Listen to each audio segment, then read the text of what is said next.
Hello and welcome to the Cold Cases of Yellowstone County. I'm Lynn Turner Fitzgerald. In this series, we have been reviewing unsolved homicides in Yellowstone County dating back as far as 1973. In this particular episode, we'll focus on 4 homicides. The first, Ruth Ballew, who was murdered in February of 1977. Then Marcia Lynn Helgeson, who was murdered in September of 1978. Karina Lydia Contreras, who was murdered in December of 1978, and Benjamin Burns, who was murdered in March of 1986. None of these murders has been solved. In February of 1977, 21-year-old Ruth Ballew was found shot to death on the Jellison Road near the Billings landfill. The autopsy revealed that she died of multiple gunshot wounds. Reports earlier had indicated Ballew was a local prostitute who normally worked around the old Empire Bar. Several suspects were questioned in the homicide, but no arrests were made.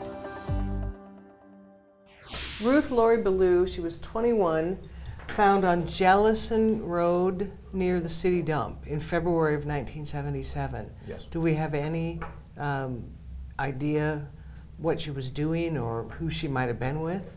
Was she alone on the night that she was murdered? She was found alone, but so the words were the investigation revealed that she was a prostitute, and so of course the suspicion always comes around the pimps that are working in town or the guys who were managing the working girls through the time period, right, and all that. So that was part of the initial investigation, and some of that is still ongoing.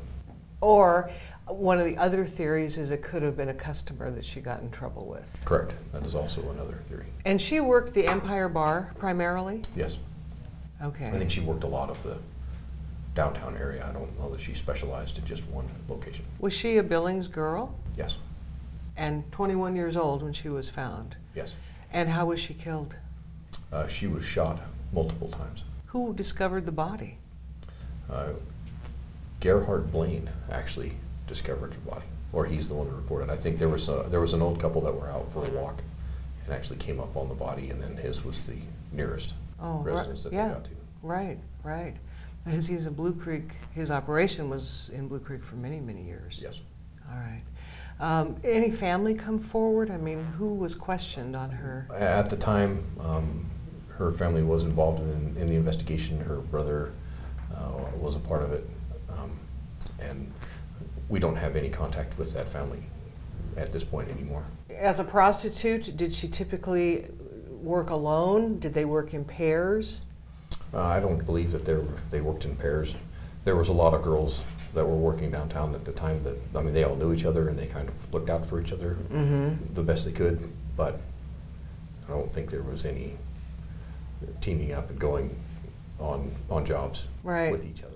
So was she seen, though, in some location prior to her being murdered? Yes. They had several reports leading up to probably about 30 hours or so before they found her dead. You know, they've tracked back to a place they think where she ate what they thought was her last meal. You know, they have the timeline's fairly solid up to a certain point, and then it's the lack of information from that time to when she's located then. Oh yeah.